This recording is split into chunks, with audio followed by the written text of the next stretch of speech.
Are you a Jesus-loving woman who overexercises and deprives herself of food, desperately trying to obtain a goal weight on the scale? And yet, at the same time, you strive to be a healthy version of yourself by eating well and feeling fit? Hi, I'm Andrea, and I was running on the same hamster wheel for over 20 years. My toxic body image and eating disorder stole my joy and self-respect. Thankfully, God was always with me, fighting my battles and blessing me with the grit to reclaim my life. I'm off the hamster wheel, but I see you still stuck in the cage, and I want to help free you too. Journey with me every week. I'll share personal stories, tools, mindset shifts, and the practical steps I took to heal my unhealthy relationship with food and exercise. I don't believe food and exercise are the problems. I believe they're part of the solution. Instead, I'll teach you how your mindset and faith are the keys to healing. Get ready to navigate your newfound path to healing. Get ready to reclaim your self-worth.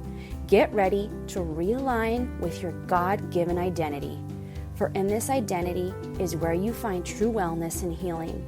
When you are well, your gifts shine into the world. Shine on, babe. Let's do this. I'm Andrea Carroll, and this is Good Vanilla.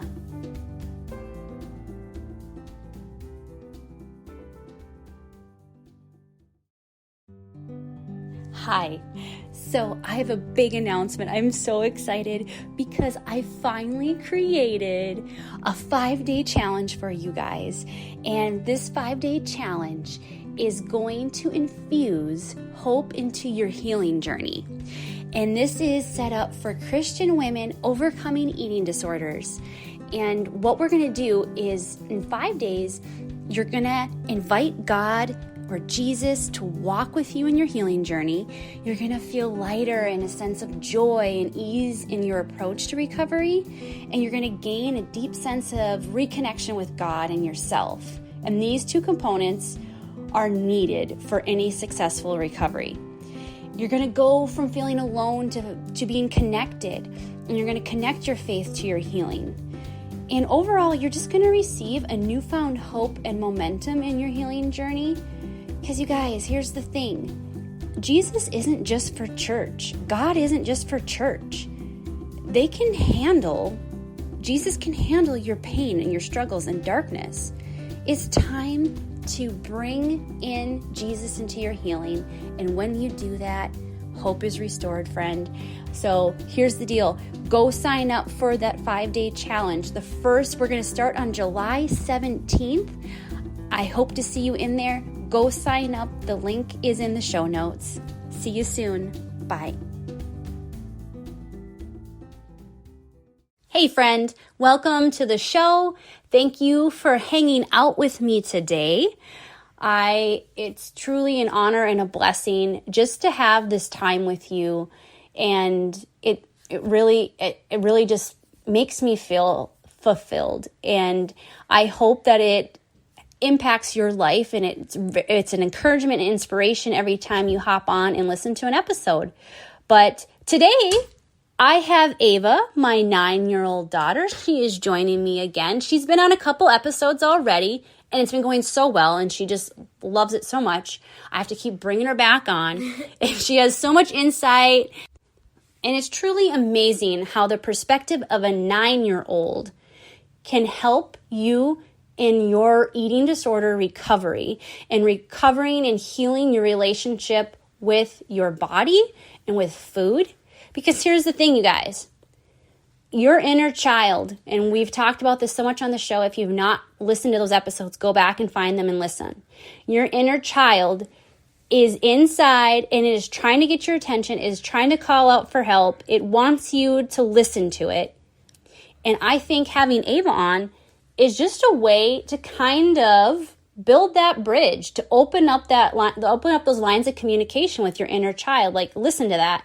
And also to you mamas out there, those of you that have daughters, and if you are struggling in your relationship with your body and food or have an eating disorder, this just highlights the significance, what is at stake if we do not get you to recovery because the messaging that we send our girls about what to believe, about their self-worth, about their value and their purpose in this world.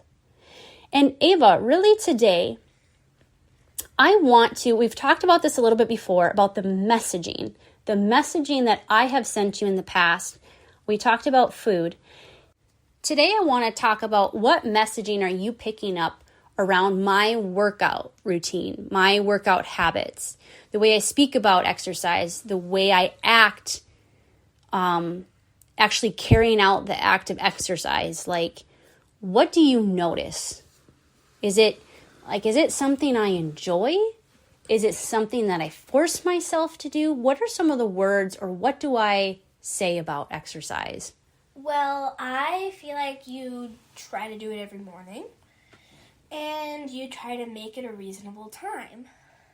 A reasonable time as in, like, I'm not like excessive. Not like 3 o'clock in the morning. I mean time, like, you could do it for, like, maybe a little hour or so. Like that. Like, that's what I mean, not 3 o'clock in the morning. Oh, yeah, I get up to 3 o'clock in the morning to exercise. It's great. So you're saying that the time that I allot, the time that I give to exercise, it's a reasonable amount of time. It's not like I'm spending hours in a gym. Yeah. I'm not. Yeah. I agree with that, because and it's also not like you do like 20 minutes of it and you're done. Like, yeah, you do a reasonable time. Okay. One time I remember coming upstairs after my workout, and you and Adeline were sitting on the couch, and I was just kind of checking in to see what you guys thought about my workouts. And I remember asking you, I said, Ava, why does Mom work out?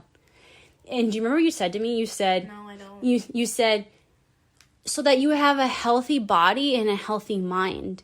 Yeah, I remember that. Do you remember saying that? I do. You remember saying that? I was snuggled up next to Adeline. Yep. We were watching, I can't remember what we were watching specifically, yeah, but that doesn't matter. And I was like, yeah, we have to have a healthy mind and body. Yeah. And when you said that, it really just, it was like a sigh of relief that I felt inside my body, because I was hoping there's nothing I could hope for that better than that, because that is what I want. That's the messaging about working out and exercise that I want to give to you. Have a healthy mind and body. Because here's the thing, you guys. I am never going to be someone that's going to say, don't work out. In order to heal from an eating disorder, you have to give up exercise, and that's You'll never say that. That's not me at all. That's not true. Because here's what it is.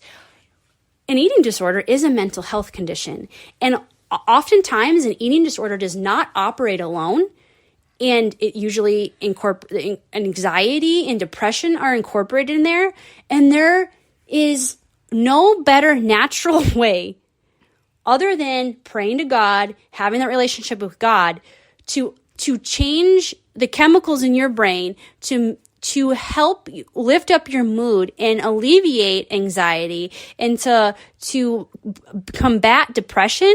There's no better way than that to do that than working out and exercising. So I am never going to be one to say, in order to heal, you have to get rid of this, you have to get rid of that. It's, you have to find the workout routine that feels right for you, that it's something that you do out of joy, and you look forward to it. It's not punishment, and it's not a form of, it's not a form of like a reward, or a way to earn your food. It is something you look forward to, and it's something that is really, it's a way to take, like, you feel uplifted and you're taking care of yourself. And I was really happy, Ava, when you said that to me, because I was checking in with what message I was sending you around working out. And if you could still talk to me while I was watching TV. And I what? And if you could still talk to me while I was watching TV. See if I could get your attention. That was pretty good that you came up with that while watching TV. Yes. Mom also talks about our bodies cannot multitask. Usually I just choose one, and that one would usually be TV. That would be TV. You like your shows. I get it, because we are girls that love our stories, and we love feeling things deeply. And that is something, more than likely, listener, you are someone that relates to that as well. That you are a deep feeling person. You love stories. You love that connection. Hey, love, it's time someone tells you the truth. You choose your thoughts. Even though the eating disorder brain, the eating disorder voice is screaming at you all day long, you have the power to control and deny and unsubscribe from those lies that it is shouting at you. And you can do this by replacing it with a truth, replacing it with positive thought, with affirmation, something that gives you life. And I get it. It can feel like you're drowning and overwhelmed. How do you even do this, right? When all you know is negativity, when all you know is limiting beliefs.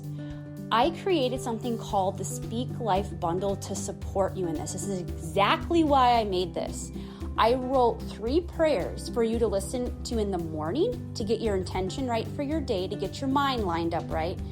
For the afternoon, to support you when you're really dipping low. And in the evening, before you go to bed, to realign yourself with your truth. This bundle also includes 54 affirmation cards that you can print out and paste everywhere. So anytime one of those thoughts come up, you have a truth right there in the moment to dispel the lie. To do that right in that moment. Because that's how you do this. You decide that you are going to think these things, friend. Okay? You can get this Speak Life bundle to support you. You can find the link in the show notes. So go grab that now, download it, start using it today, start changing the way you think about yourself, and you will start changing the way you fight back in your eating disorder recovery. So, the main thing I'm trying to get across to you guys today is to question. First of all, what are your beliefs? What are your thoughts around an exercise and workout routine? Do you believe that to heal your relationship with food, to heal your relationship with your body, or heal an eating disorder, do you believe that you have to stop working out? Because that is your way, like, proving to yourself that, oh, I'm not obsessing over my body anymore. I'm not trying to control that. So, what if they don't work out though? Yeah, what if you? Well, I know that. What if, like, I don't work out every day? You don't have to work out every day. No, but, I don't mean like. Yeah. But what if they don't work out and they still, like, if you guys still, I don't know how to say that. That's okay. If you don't work out, if you don't exercise. You know what I mean? Like, if you don't exercise, but you still have an eating disorder and you still want to change it. Yep. So, like, I feel like this is kind of weird because we're talking about this. And what if you don't even work out? I would say, you know what I would recommend?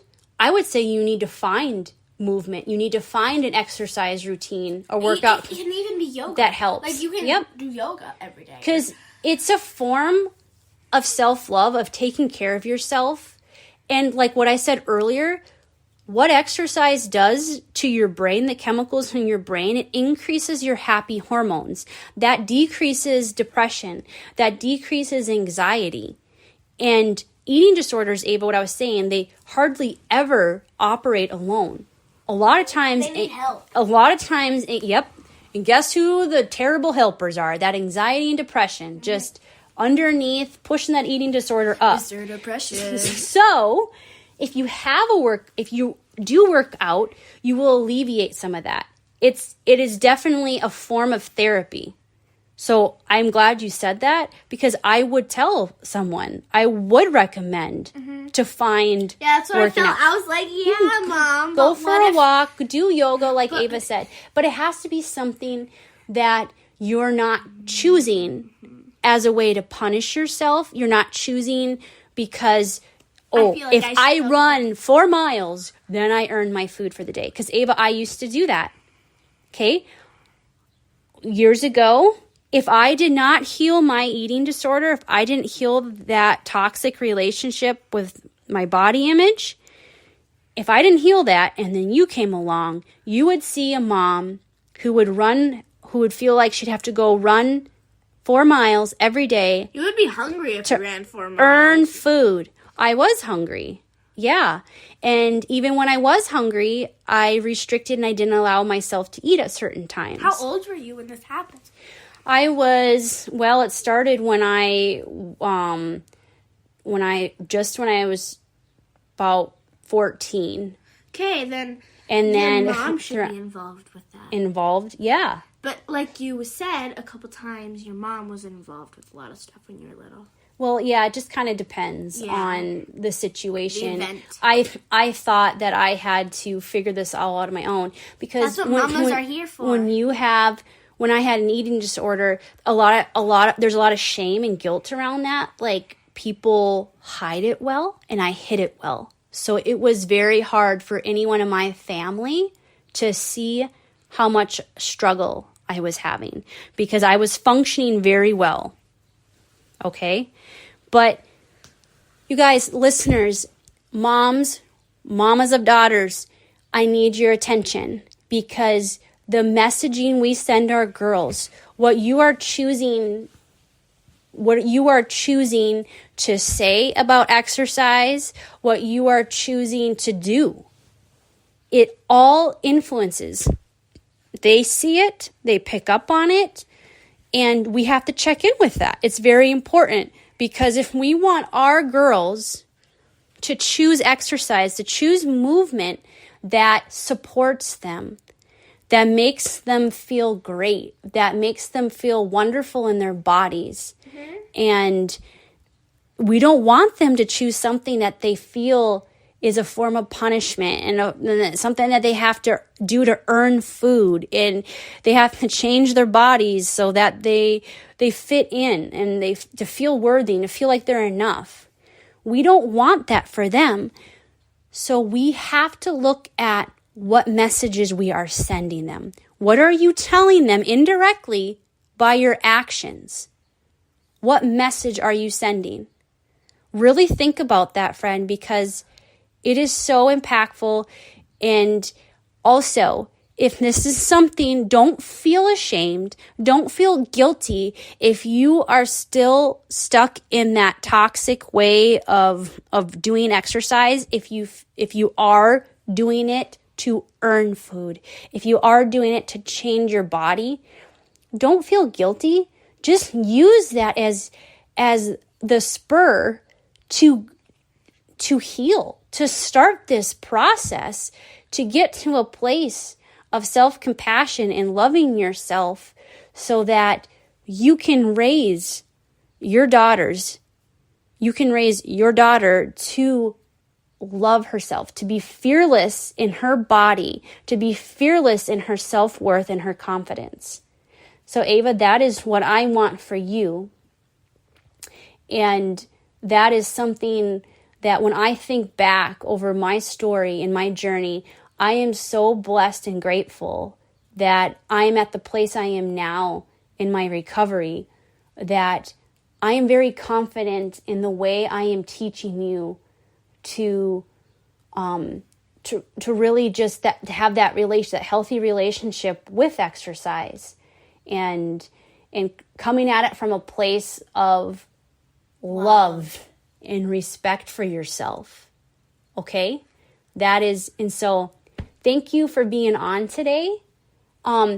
Friends, this is so important. The way we act and the way we speak around our girls, and just keep an eye out, keep an ear open, because I am going to be working on something for you to help you raise your daughters to be confident and fearless in their bodies and in their self-worth. Thank you so much for hanging out with us today. We were so happy to have you here with us. It's always a pleasure. it is just a great time, isn't it, Ava? All right. You guys have a great rest of your week, and we will talk to you again soon. Bye. Bye. Hey, friend, I have to quick pop on here and tell you that your eating disorder does not need to rule your life. It does not need to dictate every decision you make throughout your day. To help you see this, to help you see that you have a choice, that you have power over your decisions and over your life, I created 2 free workbooks for you. The first one is called 4 Secrets Your Eating Disorder Doesn't Want You to Know. In this workbook, you will learn 4 radical ways to shift your mindset to take control back from your eating disorder. The second free workbook is a Tame Your Eating Disorder Triggers. In this one, you will learn my 3-step process to regulate your emotions when a trigger strikes. This way, you are not relapsing so far back and losing all progress that you have made in your recovery up to this point. You can find the link for each of these workbooks in the show notes. So go download them, print them out, work through them. Do the inner work, friend, and start gaining momentum. Start reclaiming back your days. Start reclaiming back your life. Remember, God did not create you to be stuck in an eating disorder. He has so much more planned for you, friend. Go get it.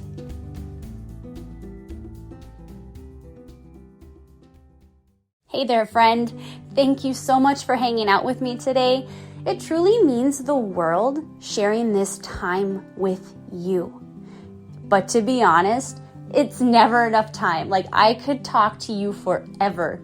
If you feel the same way, come on over and visit me on Instagram at Andrea_Caro. Introduce yourself. And while you're there, you'll see that my page is infused with faith. It is infused with hope. And it is infused with humor. And these are things we need in eating disorder recovery. It's my mission to change the messaging around healing journeys. I believe that we should be pursuing wellness from a foundation of faith. So if today's podcast episode or any other episodes resonated with you, please consider rating and reviewing my show on Apple Podcasts. I would appreciate it so much. This would help me get my message in front of other people like you that need it so desperately. And if you know of any friends that need this message, that need this show, please share it with them. And remember, God created you. He loves you. He has great plans in store for you. So get ready, girl, and shine on, babe.